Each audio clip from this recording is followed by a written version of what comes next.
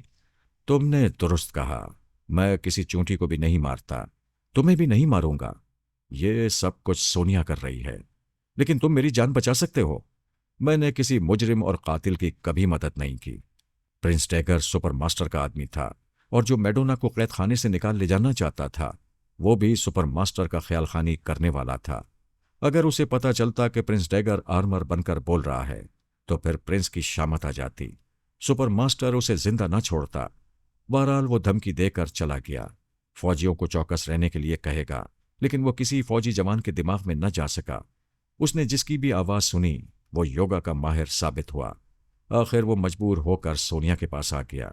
وہ ناگواری سے کہنے لگی، کون ہو تم؟ کیوں بار بار آ رہے ہو؟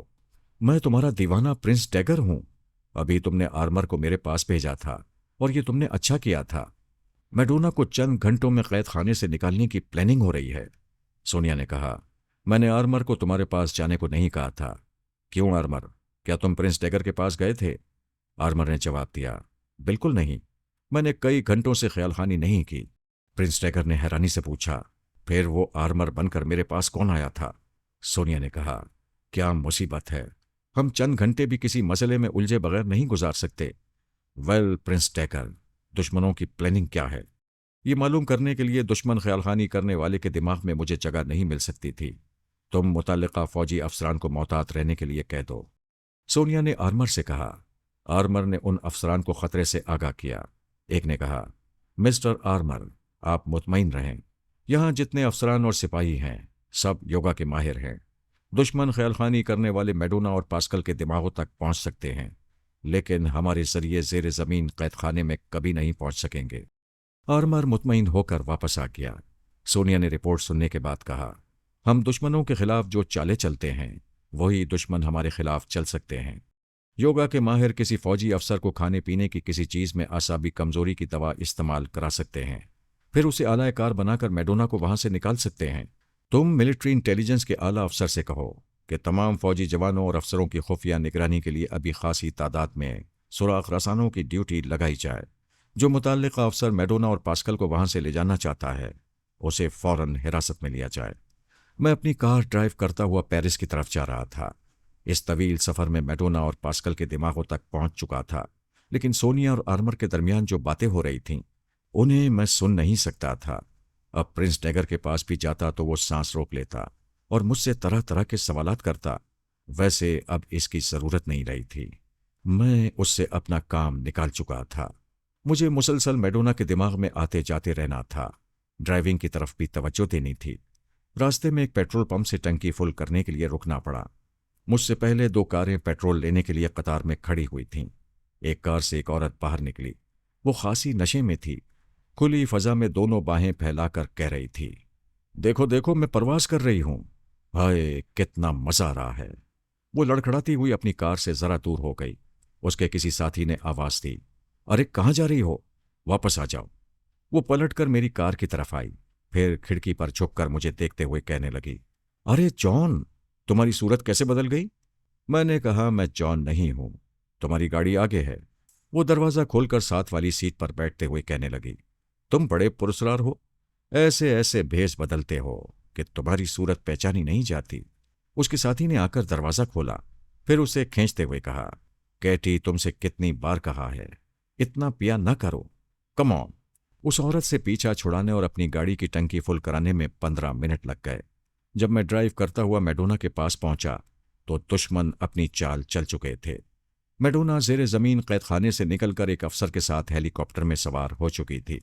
میں نے میڈونا کی زبان سے افسر کو مخاطب کرنا چاہا تو پتہ چلا سپر ماسٹر کے خیال خانی کرنے والے نے اس کے دماغ پر پوری طرح قبضہ جمایا ہوا ہے۔